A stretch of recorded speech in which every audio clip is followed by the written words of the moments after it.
हरे कृष्णा दोस्तों। वसुदेवम सुतम देवम कंस चाणूरमर्दनम देवकी परमानंदम कृष्णम वंदे जगद्गुरु। मूकम करोति वाचलम पंगु लंघते गिरिम यत कृपा तमहम वंदे परमानंदम माधवम। सच्चिदानंद भगवान की जय। सब कुछ भगवान की कृपा से होता है, अपने बल से कुछ नहीं होता। तो दोस्तों नमस्कार। जैसे कि आप जानते हैं, मेरा नाम पवन कुमार और मैंने अपना YouTube चैनल एस्ट्रो होरोस्कोप बनाया, जिस पर आप सबका स्वागत है। और उसके ऊपर ये मैं तीसरी वीडियो बना रहा हूं। आज का हमारा टॉपिक है जन्म कुंडली के 12 भावों का अर्थ और इन 12 भावों में मुख्य आधारशिला कौन से भाव है जन्म कुंडली के। इस विषय के ऊपर ये वीडियो बन ही रही है। इस चीज को समझने से पहले थोड़ी सी चर्चा करूंगा।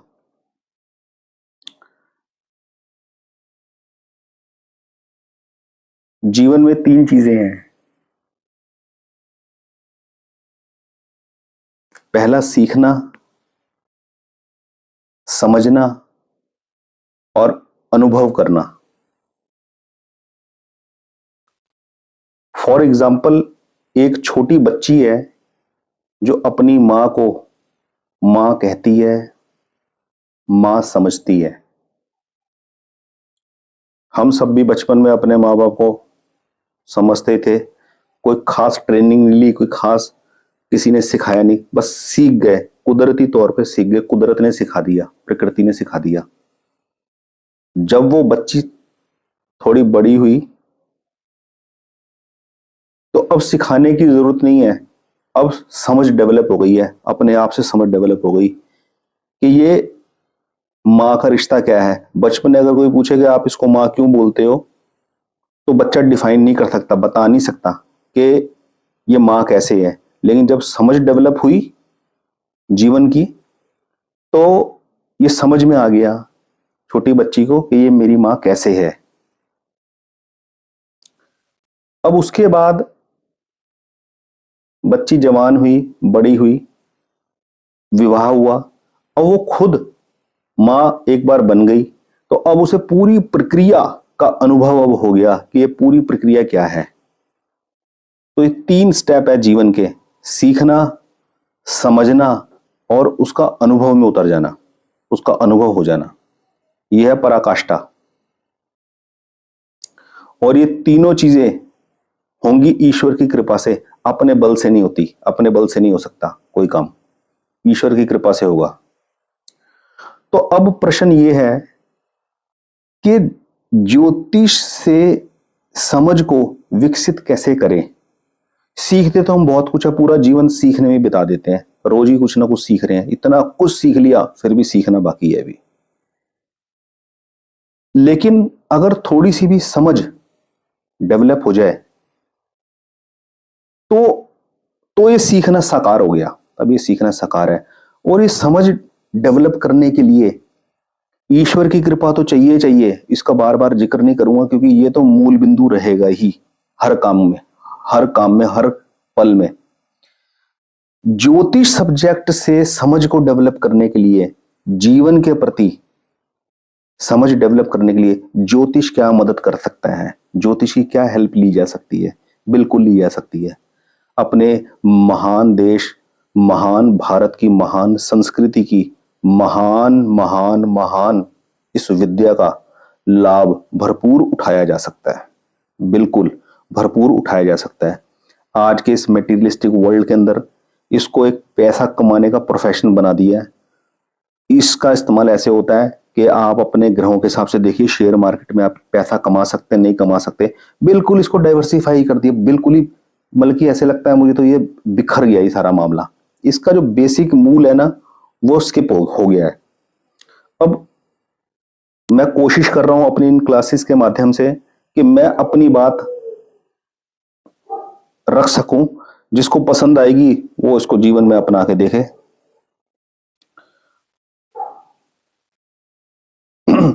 अब आगे बात करते हैं दोस्तों, थोड़ी सी एस्ट्रोलॉजी शुरू करने से पहले, अभी मैं इस टॉपिक पे आऊंगा, उससे पहले ये अच्छी तरह से समझ में आए, ये बात करनी बड़ी जरूरी है। और एक्चुअली मेरी वीडियो बिल्कुल वन टेक है, इसमें कोई एडिटिंग नहीं है, क्योंकि मुझे वीडियो एडिटिंग वगैरह नहीं आती है। और पता नहीं कितनी कोशिशों के बाद ये मैं दोबारा अटेम्प्ट कर रहा हूँ, क्योंकि बीच में कोई ना कोई आ जा रहा था आदमी, तो उस वजह से ऐसी वो डिस्टर्बेंस आ रही थी। एनीवे, एस्ट्रोलॉजी के ऊपर बात करने से पहले हम बात करेंगे ब्रह्मांड के बारे में। ब्रह्मांड क्या है दोस्तों? अभी लेटेस्ट न्यूज है बीबीसी की, मैं आपको दिखाता हूं। ब्रह्मांड में कितने तारे हैं इसका पता लग चुका है। अमेरिका के जो है टीम अमेरिका खगोलविद, उन्होंने यह बात टीवी शो में कही कि करीब 10,000 करोड़ तो आकाश गंगाएं हैं, और 10,000 करोड़ आकाश गंगाओं में 20,000 करोड़ तारे हैं। ये सब समझना, ये थोड़ा सा इसकी नॉलेज लेनी बड़ी जरूरी है एस्ट्रोलॉजी को समझने के लिए, कि वो विद्या है क्या। ब्रह्मांड में 10,000 करोड़ आकाश गंगा है। 10,000 करोड़ आकाश गंगा, इतनी गैलेक्सीज है, अनंत गैलेक्सीज है। और ये वो कैलकुलेशन है जो उन मनुष्य ने की है जिनका जन्म, जिनकी पढ़ाई लिखाई और जिनका सारी डेवलपमेंट, टेक्नोलॉजी की डेवलपमेंट पिछले 100 सालों में हुई है। अभी ये उनकी कैलकुलेशन है। ब्रह्मांड में 10,000 करोड़ आकाश गंगा है, और कहते हैं आकाश गंगा में 20,000 करोड़ तारे हैं। इन 10,000 करोड़ गैलेक्सीज के अंदर 20,000 करोड़ तारे हैं। आगे कहते हैं कि कितने बालू के कण हैं, कितने रेत के कण हैं, ये कैलकुलेशन उन्होंने कर रखी है।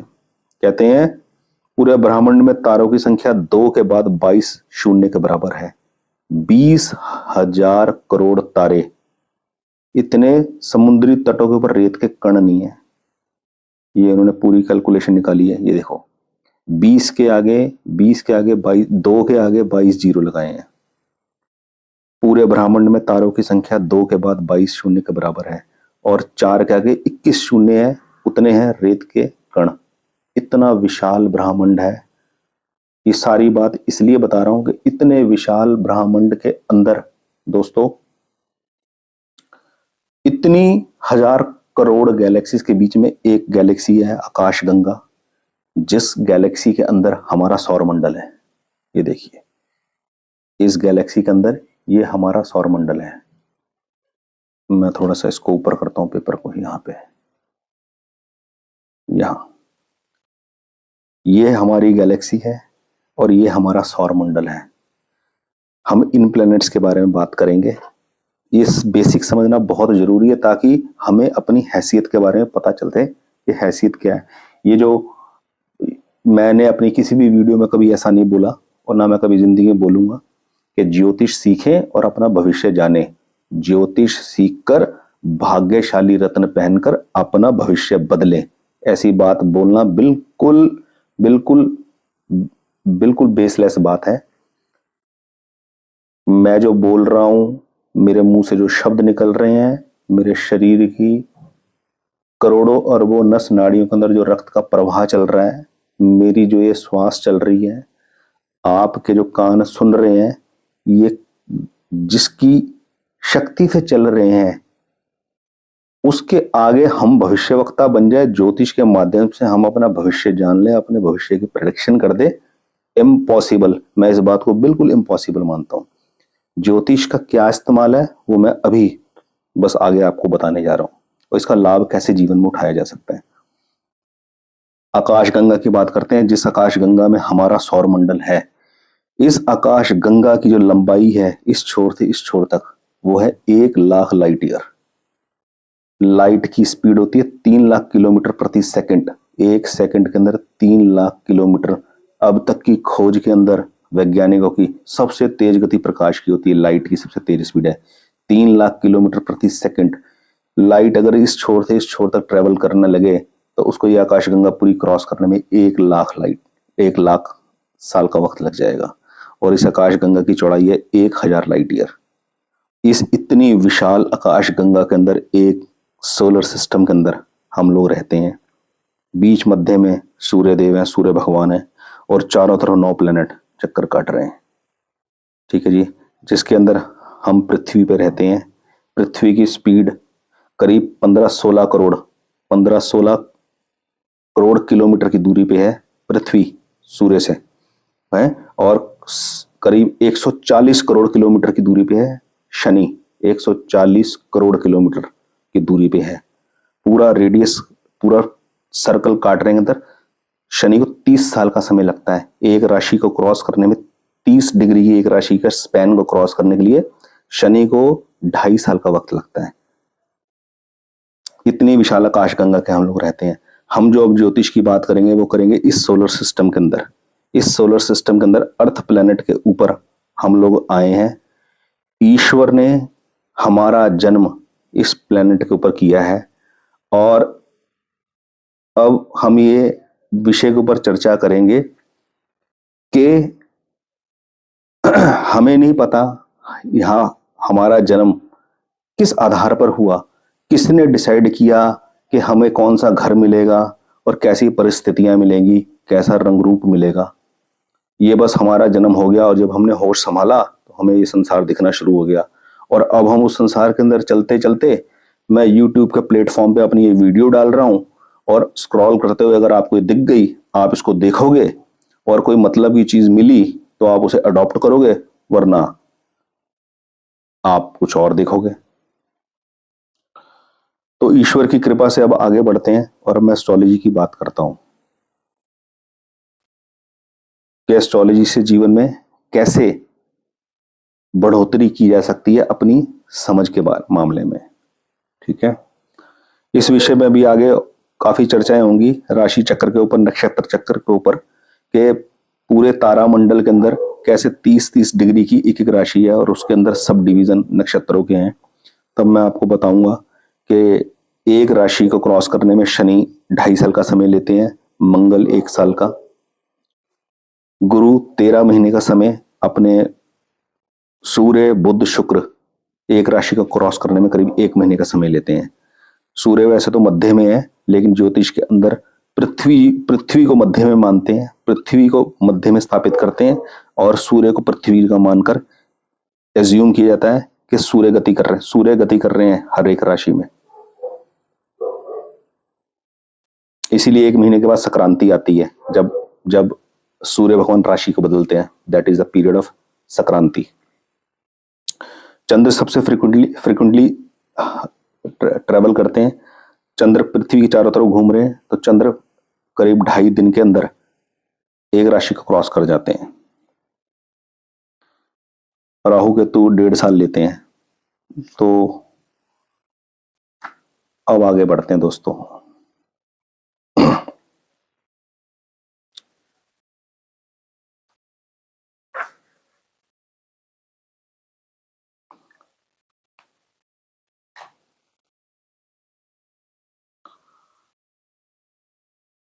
यहां पर एक बात और बताऊं ज्योतिष के अंदर, जो यहां स्किप कर गई इसके अंदर, अब याद आ रहा है, क्योंकि स्क्रिप्ट कोई तैयार नहीं है, सिर्फ पॉइंट नोट कर रखे हैं, मैं भूल जाता हूं कई बार कि हॉरोस्कोप है क्या, ये जन्म कुंडली है क्या। जन्म कुंडली ये है कि जातक का जब जन्म होता है, जातक का मतलब इंडिविजुअल, किसी भी बच्चे का जब जन्म होता है तो वो अर्थ प्लेनेट के ऊपर किस कंट्री की, किस स्टेट में, किस सिटी में हुआ है, वहां का लॉन्गिट्यूड लैटिट्यूड के हिसाब से एफएमएरीज में, पंचांग में उसका सूर्योदय समय दर्ज होता है। पंचांग में भारत के सभी राज्यों के, बड़ी सिटीज के, सबके सूर्योदय समय दर्ज होते हैं। तो दुनिया के किसी भी कोने में बच्चे का जन्म हो, वहां के टाइम को इंडिया के टाइम के साथ प्लस माइनस कर उस दिन के सूर्य उदय के समय, सूर्य उदय का समय निकाल लिया जाता है और पूर्व दिशा में जो राशि उदय हो रही होती है वो उसका लगन निर्धारित हो जाता है। इस बेस के ऊपर जन्म कुंडली बनती है। कहने का मतलब है कि जब किसी इंडिविजुअल का, जब किसी बच्चे का जन्म होता है तो सौर मंडल में ग्रह तो अपनी कक्षा में गतिमान है, स्पीडली घूम रहे हैं। तो उस पर्टिकुलर टाइम पे, जैसे किसी बच्चे का जन्म हुआ दोपहर के 12:15 के ऊपर, 12:15 के समय के अनुसार उस सिटी का बर्थ, वो सूर्य उदय समय निकाल लिया जाएगा।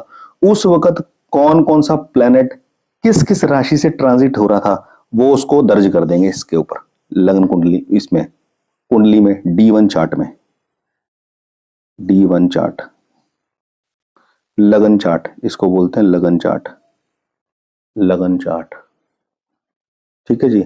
ये है मेन कि जन्म के समय ग्रह जिस जिन राशियों से, जिन जिन नक्षत्रों से ट्रांजिट हो रहे थे उसको इस पे रिकॉर्ड कर दिया और वो आगे बढ़ते चले जा रहे हैं। और आज किस प्रेजेंट पोजीशन में होंगे उसको गोचर बोलते हैं, वो आगे जाके बताएंगे, बिल्कुल एंड में जाके बताऊंगा।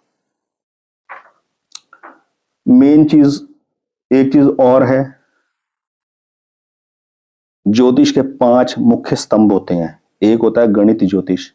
गणित ज्योतिष आज की डेट में कोई नहीं सीखता क्योंकि कैलकुलेशंस मैनुअली कोई नहीं करता। एक से एक बढ़िया फ्री के सॉफ्टवेयर वहां पे इंटरनेट पे अवेलेबल है। कोई विश्वसनीय सॉफ्टवेयर ले लो, फ्री सर्विसेज है, उसमें डालो और सारी कैलकुलेशन वो निकाल देता है। प्रेडिक्शन जो होती है वो सिर्फ और सिर्फ D1 चार्ट से होती है, बाकी दूसरे चार्ट की कोई इतनी आवश्यकता नहीं है। वो सब सपोर्टिंग है। जो मेन है, मेन सब कुछ जो है वो D1 चार्ट है, D1 लगन चार्ट। ये इस चार्ट से पता लगेगा जो भी कुछ पता चलेगा। तो अब दोस्तों सवाल ये है कि इंटरनेट के ऊपर इतने चैनल्स चल रहे हैं एस्ट्रोलॉजी के, और उनकी जो वीडियोस हैं पूरी प्रोफेशनल तरीके से हैं, उनके पास स्टूडियोज हैं, सब कुछ हैं, फिर भी मैंने आज के समय में इतने कैजुअल तरीके से ये अपनी जो मैं वीडियो बना रहा हूं, कोई मेरे पास स्टूडियो नहीं है, लेकिन फिर भी मैंने ये सब्जेक्ट क्यों चूज किया? ये सब्जेक्ट मैंने इसलिए चूज किया कि 2006 में भारतीय विद्या भवन में ज्योतिष सीखने से पहले मैं न जाने कितने एस्ट्रोलॉजर से मिला और कितनी बुक्स पढ़ी। इवन किसी प्रसिद्ध पंचांग के जो रचयिता है, बनाने वाले पंचांग जिनका पब्लिश होता है, मार्केट में आता है, उनको भी अपना जन्म कुंडली की डिटेल भेजी और वहां से जो डिटेल आई उससे मैं एक रत्ती भर भी संतुष्ट नहीं हुआ और उनके सजेशन के अनुसार नग भी पहना। उस वक्त में करीब 18,000 रुपए का पुखराज खरीद के, 18,000 रुपए का पुखराज पहना गोल्ड के अंदर उनके कहने पर, और बिल्कुल भी कन्विंस नहीं हुआ उस प्रेडिक्शन से। तो मैंने फिर 2006 में भारतीय विद्या भवन में एडमिशन लिया और वहां 5 सब्जेक्ट के ऊपर पढ़ाई करी। गणित ज्योतिष, फलित ज्योतिष, अष्टक वर्ग, गोचर, विवाह मुहूर्त एवं संतान। विवाह मुहूर्त संतान ये एक सब्जेक्ट है, गोचर एक सब्जेक्ट है, अष्टक वर्ग एक सब्जेक्ट है, फलित ज्योतिष एक सब्जेक्ट है, गणित ज्योतिष एक सब्जेक्ट है। हम जो बात करेंगे वो फलित ज्योतिष की करेंगे। एस्ट्रोलॉजी को सीखकर, समझकर, अपने अनुभव के अनुसार प्रेडिक्शन करना। प्रेडिक्शन करना मतलब कि जानना, उसको प्रेडिक्शन नहीं करी जा सकती, समझा जा सकता है, समझ के अपने जीवन को अपलिफ्ट किया जा सकता है। तो अब स्टार्ट करते हैं, बहुत लंबा लेक्चर हो गया।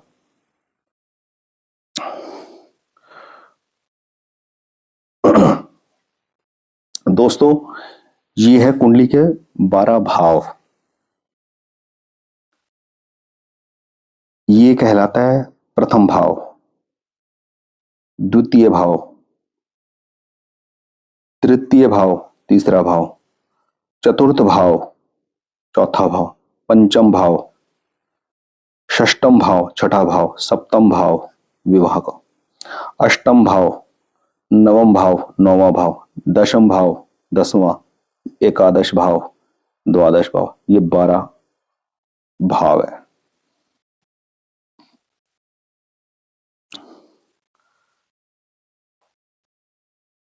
ये 12 के 12 भाव फिक्स हैं, ये कहीं मूव नहीं करते, ये परमानेंट फिक्स है। इनमें बैठी हुई राशियां वो मूव करती है। हर 2-2.25 घंटे के बाद लगन बदल जाता है। जिस बच्चे का जन्म सुबह हुआ, मान लो सुबह लगन उदय हुआ, फॉर एग्जाम्पल सिंह लगन था, तो लगन में सिंह राशि बैठेगी और 2.25 घंटे के बाद लगन बदल जाएगा, तो सिंह राशि आगे चली जाएगी, यहाँ कन्या आ जाएगी, अगला नंबर चेंज हो जाएगा, पूरा खाना चेंज हो जाएगा। पहले लग्नेश सूर्य बने थे, अब लग्नेश बन गए बुध। ये सिस्टम पूरा चेंज होता है। फिलहाल उस टॉपिक पे बाद में जाएंगे, अभी सिर्फ और सिर्फ भावों की बात करेंगे। D1 चार्ट, लगन चार्ट की हम बात कर रहे हैं। लगन चार्ट के अंदर ये 12 भाव होते हैं, 12 ही भाव होते हैं और ये फिक्स होते हैं। अब समझे, बिल्कुल आवश्यक बात।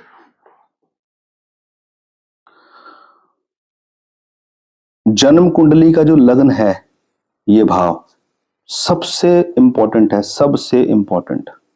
ये पूरी आधारशिला है जन्म कुंडली की। इससे पता लगता है जातक की आत्मा का स्तर क्या है, आत्मा कितना बल है आत्मा के अंदर। पूर्व जन्मों में, अनंत जन्मों में, कितने जन्मों के बाद ये जो यात्रा कर आदमी अब जन्म लिया है, किस आधार पर परमपिता परमेश्वर ने किस घर के अंदर, किन परिस्थितियों के अंदर उसको जन्म दिया है, जन्म लेकर आया है। इस भाव से पता लगेगा आदमी की आत्मा का और आदमी का टोटल डीएनए। यहां डीएनए से मेरा तात्पर्य है टोटल हिस्ट्री, उसका सब कुछ, उसका रंग, उसका रूप, उसकी पर्सनैलिटी, उसका बोलना, उसका सोचना, उसका किसी भी चीज के प्रति नजरिया, सब कुछ लगन है, सब कुछ लगन। ये सबसे इंपॉर्टेंट, ये सबसे इंपॉर्टेंट भाव है, ये सबसे इंपॉर्टेंट भाव है लगन। लग्न क्या होगा, यहां पे जो राशि बैठेगी, जो राशि बैठेगी वो उसका लगन है। अगर 1 नंबर राशि बैठेगी तो मेष लगन हो गया, 12 नंबर राशि बैठेगी तो मीन लगन हो गया, 7 नंबर बैठेगी तो तुला लगन हो गया, 4 नंबर बैठेगी तो कर्क लगन हो गया। और उसी के हिसाब से इसका नेचर, सब कुछ इसके नेचर, कोई जल तत्व राशि बैठी तो नेचर सौम्य होगा, कोई अग्नि तत्व राशि बैठेगी अग्रेसिव नेचर होगा, वो बाद में बात करेंगे। और दूसरा पॉइंट नोट होगा कि लगन की जो राशि है, उस राशि का स्वामी, लगन का स्वामी लग्नेश कहलाता है। लग्नेश 12 भावों में से किस भाव में जाकर बैठा है, उस वक्त वो किस राशि से ट्रांजिट हो रहा था। जो राशि यहां बैठी है, अगर इसी राशि से ट्रांजिट हो रहा था लग्नेश, तो लग्नेश यहीं बैठेगा, वरना लग्नेश किसी और राशि से चल रहा था तो उस भाव में जाके वो बैठेगा। तो ये याद रखें, पहला भाव सबसे इंपॉर्टेंट भाव है, इसे बोलते हैं लग्न। अब आगे बढ़ते हैं। यह है दोस्तों दूसरा भाव, ये है तीसरा भाव। इन दोनों को भी देंगे विश्राम, इन दोनों को देंगे भी विश्राम। अभी हम जाएंगे सीधा चौथे भाव पे। ये भाव है सुख भाव। क्यों गए इस भाव पे? इस भाव पे इसलिए गए, ये जितना इंपॉर्टेंट ये है उतना ही इंपॉर्टेंट ये है। वीडियो का टॉपिक है आधारशिलाएं क्या है जन्म कुंडली के। लगन के बाद सुख भाव। सुख भाव से तात्पर्य है जीवन में सभी प्रकार का सुख, हर प्रकार का सुख, वाहन का सुख, माता पिता का सुख, छोटी गाड़ी का सुख, बड़ी गाड़ी का सुख, लग्जूरियस लाइफ का सुख, luxurious lifestyle, luxurious items, high quality, महंगी से महंगी गाड़ियां, घर, भूमि, जमीन, जायदाद, सब कुछ हर प्रकार का सुख इस भाव से देखा जाएगा।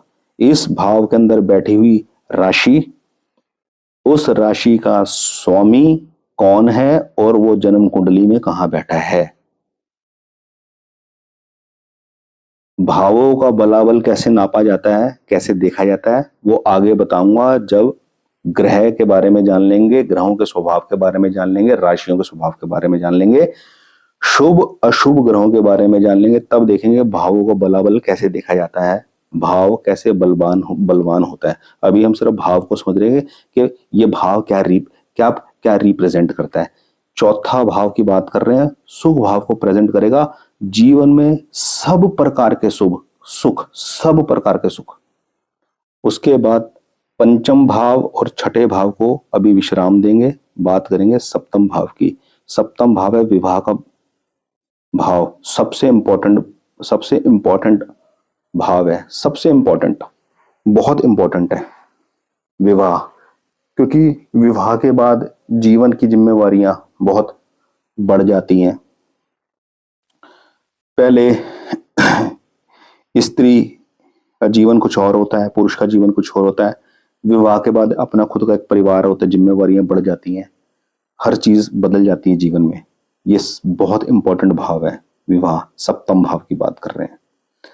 अष्टम और नवम को भी विश्राम देंगे, दशम पे जाएंगे। दशम भाव बहुत ही इंपॉर्टेंट है, जीवन का निर्वाह करने के लिए आदमी कर्म क्या करेगा, उसकी कर्म भूमि क्या होगी जीवन में, किस तरह के कामों में वो कार्यरत होगा। दशम भाव हमने बात करी है जन्म कुंडली के 12 भावों में से अंदर के 4 भावों की, 1, 4, 7, 10। प्रथम भाव, चतुर्थ भाव, सप्तम भाव और दशम भाव अंदर की बात करी है। इसको बोलते हैं केंद्र, केंद्रेश। ये जन्म कुंडली के केंद्र कहलाते हैं ये 4 भाव, सबसे इंपॉर्टेंट है। अब आते हैं थोड़ा बाहर, इन 4 भावों के बाद अब बात करेंगे नवम भाव की। बहुत इंपॉर्टेंट भाव है। आदमी इस संसार में जब आया है तो क्या भाग्य लेकर आया है, क्या धार्मिक प्रतिक्रिया है उसकी, क्या धार्मिक धारणा है, धर्म के प्रति कितना मजबूत है। यहां धर्म से मतलब आत्मा से है। यहाँ धर्म का मतलब ये नहीं है कि वो कौन सी, वो क्या बोलते हैं, मजहब से जुड़ा हुआ है, वो वाला धर्म नहीं। यहाँ धर्म से मतलब है, यहाँ धर्म से मतलब है डिवोशन से, कितना डिवोशन है, इंसानियत, इंसानियत के लेवल, इसका सीधी सी बात है, इंसानियत। ये यहाँ इस धर्म की बात हो रही है। बहुत इंपॉर्टेंट भाव है, त्रिकोण है, इसको बोलते हैं त्रिकोण। जन्म कुंडली का ये वाला जो भाव है इसे त्रिकोण बोलते हैं। नवम भाव और पंचम भाव भी त्रिकोण होता है, ये भी त्रिकोण है, ये भी त्रिकोण है। त्रिकोण हमेशा शुभ होते हैं। त्रिकोणों के अंदर बैठे हुए, त्रिकोणों में जो राशि बैठती है उनके स्वामी हमेशा शुभ होते हैं जन्म कुंडली के लिए, आगे बताऊंगा। अभी सिर्फ ये समझो, जन्म कुंडली के अंदर 12 भाव हैं, 12 भाव में 1 नंबर भाव, 4 नंबर भाव, 7 नंबर भाव और 10 नंबर भाव बहुत इंपॉर्टेंट है। दोनों त्रिकोण बहुत इंपॉर्टेंट है। भाग्य और धार्मिक टेंडेंसी ऑफ माइंड क्या होगा ये। और पंचम भाव इसलिए इंपॉर्टेंट है, ये शिक्षा का भाव है। यहाँ शिक्षा क्या मिलेगी, माता से क्या शिक्षा मिली, घर में स्कूल कॉलेज में क्या शिक्षा मिली, पेपर डिग्री क्या ली, क्या पेपर की डिग्री हासिल करी है, पीएचडी तक पढ़ गया आदमी, मास्टर डिग्री करिए, ग्रेजुएशन करिए, क्या करिए, ठीक है। और डिपेंड करेगा कि गुरु की क्या स्थिति थी, गुरु की कितनी कृपा थी कुंडली के अंदर जन्म के समय पे। गुरु अपने कंफर्ट जोन से ट्रांजिट हो रहे थे या अनकंफर्ट राशि से ट्रांजिट हो रहे थे, वो कुंडली में किस स्थिति में थे जन्म के समय, उस हिसाब से पता लगेगी शिक्षा की क्या क्या पांडित्य लेवल क्या है आदमी का। पंचम भाव। अब बचे द्वितीय, तृतीय, षष्टम, अष्टम और द्वादश भाव। मैं उम्मीद करता हूं आपको इनकी इंपॉर्टेंस अब पता चल चुकी है, मैं काफी एक्सप्लेन कर चुका हूं। ये मैं समझता हूं जिनसे मैंने ये कला, ये विद्या पाई, ये मेरी सबसे, मैं अब समझता हूं सबसे जबरदस्त फिल्ट्रेशन है ये जन्म कुंडली का। फोकस इस पे रखना, वरना मैंने हजारों एक्सप्लेनेशंस देखी हैं, उसके अंदर पूरे सीक्वेंस में चलते हैं। जिंदगी जीने के लिए 1 2 3 4 5 6, 1 2 3 4 5 6, ये 6 भाव चाहिए जन्म कुंडली के अंदर। ये 6 भाव, 12 में से 6 भाव अपने एवरेज भी अगर हो गए ना, एवरेज जिंदगी बहुत बढ़िया गुजर जाएगी, कोई दिक्कत नहीं होगी। लेकिन अब ज्योतिष के बारे में चर्चा कर रहे हैं तो पूरी ही चर्चा होगी। द्वितीय भाव रिप्रेजेंट करता है पारिवारिक पारिवारिक पारिवारिक धन की स्थिति, कि जातक का जिस घर में जन्म हुआ वहां पे पारिवारिक परिस्थिति क्या थी, गरीबी थी, अमीरी थी, एवरेज था, क्या था, क्या फैसिलिटीज उसको मिली, जो भी मिली, जितनी भी वर्स्ट मिली या जितनी भी बेस्ट मिली, जो भी मिली, उसने जीवन तो जीना ही है। इसलिए दूसरे भाव की मैंने इतनी चर्चा नहीं करी, क्योंकि मैं चाहता हूं जो जो डेप्थ है ना, डेप्थ, वो डेप्थ पकड़ में आए, वो डेप्थ पकड़ में आए, माइंड कहाँ डाइवर्ट होता है अपना। कम से कम 30 साल का तजुर्बा बता रहा हूँ, 30 साल का। मैं 10th क्लास में था तब से मैंने एस्ट्रोलॉजी की किताबें मेरे हाथ में आनी शुरू हो गई, मैं पढ़ना शुरू कर दिया एस्ट्रोलॉजी की बुक्स, और पढ़ते पढ़ते 2006 तक में जाके एडमिशन ले लिया। अभी तक जितने फ्रेंड्स मिलते हैं सारे ये वाली बात बोलते हैं कि इस चीज को प्रोफेशनली अडॉप्ट क्यों नहीं करते यार, जन्म कुंडली बनाओ, 1100 रुपये एक आदमी से आप ले सकते हो और फिर प्रिडिक्शन करो। क्या वो, मैंने इसको कभी भी प्रोफेशनली अडॉप्ट नहीं किया, लेकिन अब पता नहीं क्या भावना उठी, बिटिया ने बोला कि पापा आप इसको करो, क्या इसको प्लेटफॉर्म है यूट्यूब का, शेयर करो, तो बड़े आगे। अब देखते हैं, कोई बात नहीं, अपना जो अपने को कला आती है अगर किसी और को भी उसका लाभ मिल जाए तो बहुत बढ़िया है। यहां से पता चलता है पारिवारिक धन का, यहां से पता लगेगा हैबिट्स का, खाने पीने की हैबिट्स, के खाने पीने की हैबिट्स कैसी है, वाणी, वाणी बोलना, वाणी बोलचाल किस तरीके की है, ठीक है। खाने की आदत, खाने की आदत मतलब कि आदमी गलत मलत खाता है, तबीयत खराब कर बैठता है, या बड़ा संयम में रहता है, वाणी लूज टॉक करता है, क्या है, कोई अशुभ ग्रह बैठेगा यहाँ पे, कोई अशुभ ग्रह बैठेगा तो ये दोनों चीजें खराब कर देगा, दोनों चीजें खराब होंगी, ये इंडिकेशन है। ग्रह खराब नहीं करेगा, कर्म खराब करेंगे। ये जन्म कुंडली नहीं, एक्चुअली में ये कर्म कुंडली है, पिछले जन्म के कुछ कर्म रहे हैं जिस परिस्थिति में आदमी यहाँ पैदा होता है। कुछ बच्चे पैदा होते हैं, उच्च के ग्रह होते हैं सारे, जीवन में काफी ऊंचाइयों को पाते हैं, लेकिन उस ग्रह नक्षत्र में पैदा हुए सारे बच्चे सारे नहीं कामयाब हो जाते, सारे नहीं सफल होते, सबके अपने कर्म होते हैं, उस हिसाब से जीवन चलता है। तो इस भाव से जो देखा जाता है वो देखा था बोलने की अपनी आदतें, बोलना कड़वा है या मीठा बोलना है। दूसरा खाने की आदतें, ओवर ईटिंग करता है आदमी, गलत मलत खा लेता है, कॉन्शियस है कि नहीं कि ये मेरे लिए हेल्थ के लिए अच्छा है कि नहीं है, ये सब चीजें यहाँ इस भाव से पता चलेंगी। और तीसरा है आपका पराक्रम का, कितने पराक्रमी हो, और इससे पता लगता है भाई बंधुओं के बारे में पता लगता है, भाई बहनों के बारे में पता लगता है इस भाव से। पराक्रम साहस का ये भाव है। छठा भाव, छठे भाव से पता लगता है रोग, जीवन में कौन से रोग पकड़ लेंगे, ऋण, कर्ज, और छठे भाव से पता लगता है शत्रु, आदमी किसी लिटिगेशन में फंसेगा कि नहीं फंसेगा, शत्रु हावी होंगे कि नहीं होंगे, रोग कैसा पकड़ेगा, रोग किस तरीके का रोग होगा, रोग पकड़ लिया डिस्टर्ब तो नहीं होगा, रोग ने पकड़ लिया सारी कुंडली खराब हो गई, कुछ भी नहीं रहा जीवन के अंदर, चाहे अरबों रुपए कमा लो, करोड़ों रुपए कमा लो, शरीर पर रोग लग गया तो जीवन की यात्रा मजेदार नहीं रहती। ये छठे भाव से पता चलता है। तो इसके लिए तो यही है कि अब जो डीएनए फिक्स हो गया वो तो हो गया, जो डीएनए फिक्स हो गया वो हो गया। जिस आदमी का जन्म मान लीजिए नॉर्थ इंडिया की तरफ हुआ है, तो मतलब कि हर आदमी का एक फिजिकली भी और एक आत्मिक लेवल पे भी एक डीएनए है। डीएनए का मतलब है कि कुछ लोग कहते हैं मैं कुछ भी खा लूं मुझे कुछ नहीं होता, मतलब कि मैं बाहर का बड़ा कैजुअल खा लेता हूँ, बीमार नहीं पड़ता, कहीं कभी पानी पी लेता हूँ, कुछ नहीं होता। कुछ लोग, सब लोग ऐसे नहीं कर सकते।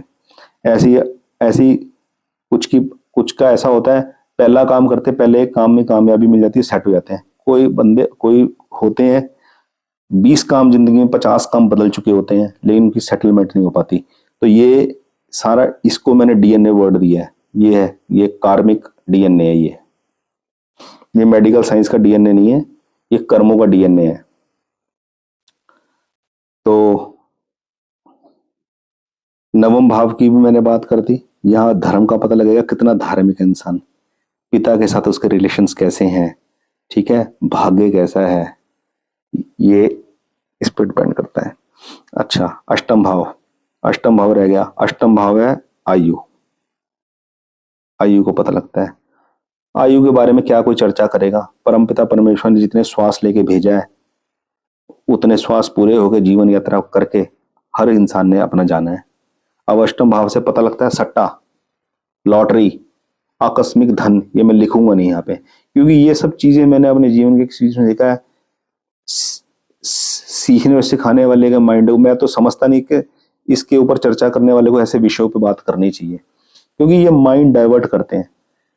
आदमी देख लेगा सट्टा, आकस्मिक धन, लॉटरी, देखने लग पड़ेगा। जब वो उसको बताएंगे ना कौन से शुभ ग्रह होते हैं, कौन से अशुभ ग्रह होते हैं, कैसे दृष्टि पड़ती है जिस भाव के ऊपर, वो घर बलवान हो जाता है। तो अष्टम भाव देखने लग पड़ते हैं। अष्टम भाव मेरा बली हो गया, ताकतवर हो गया। अगर अष्टम भाव मेरा ताकतवर हो गया, इसका स्वामी इसमें बैठ गया या इसको देख रहा है, या शुभ भाव की दृष्टि पड़ रही है, तो ये बली हो गया। तो मैं यार सट्टा खेल लेता हूँ, मैं शायद आकस्मिक धन मेरे को मिल जाएगा, मैं जल्दी अमीर बन जाऊँ। इस तरीके की चीजें बंदे को ले डूबती है। मैंने अपना रिसर्च किया है, सिर्फ और सिर्फ वो वाली बात बताऊंगा जिससे जीवन में उन्नति हो, डाइवर्सिफिकेशन ना हो, एनर्जी लेवल बेकार के कामों में बटे ना। अष्टम भाव से देखी जाती है आयु, बस ये चीज मेन है।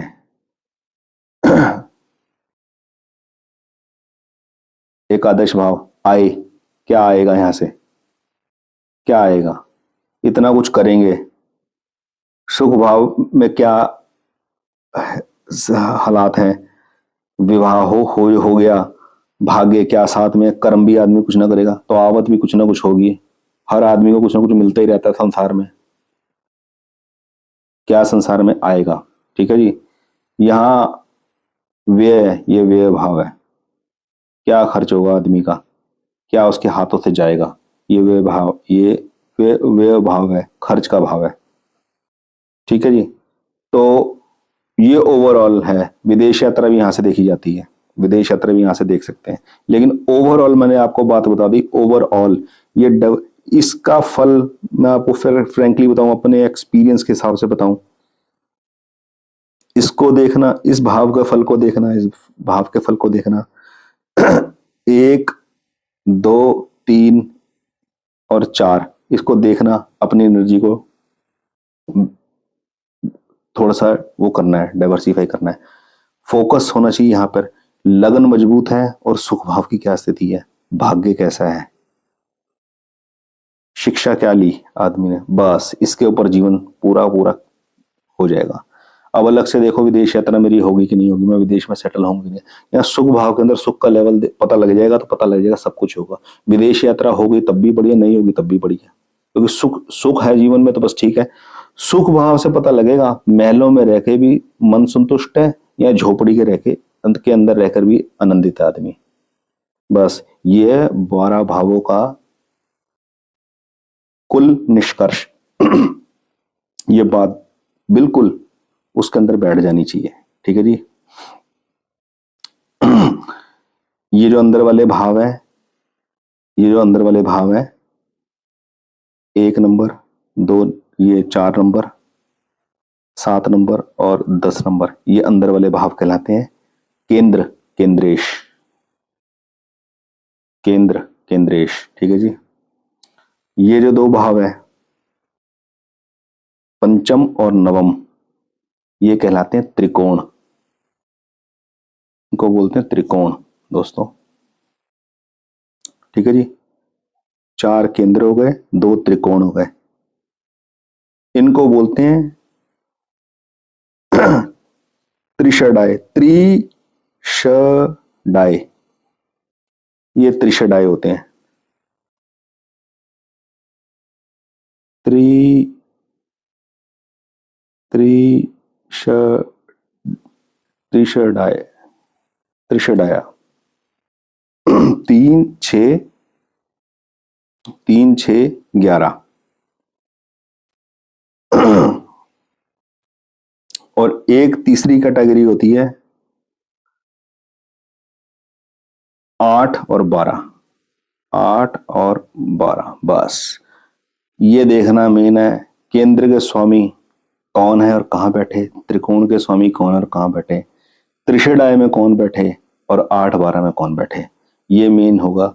ये हम सीखेंगे जब हम ग्रहों का स्वभाव तत्व जान लेंगे, राशियों के बारे में जान लेंगे, फिर यहाँ कुंडली लगा के बैठ बताएंगे कि क्या रिजल्ट्स हैं इनके, कैसे हैं। तो अगली वीडियो पेश करूंगा दोस्तों ग्रहों के स्वभाव और तत्व के ऊपर। हर ग्रह का क्या स्वभाव है और क्या तत्व है। तब तक आप इसका मनन कीजिए और इसको समझिए। धन्यवाद। हरे कृष्णा।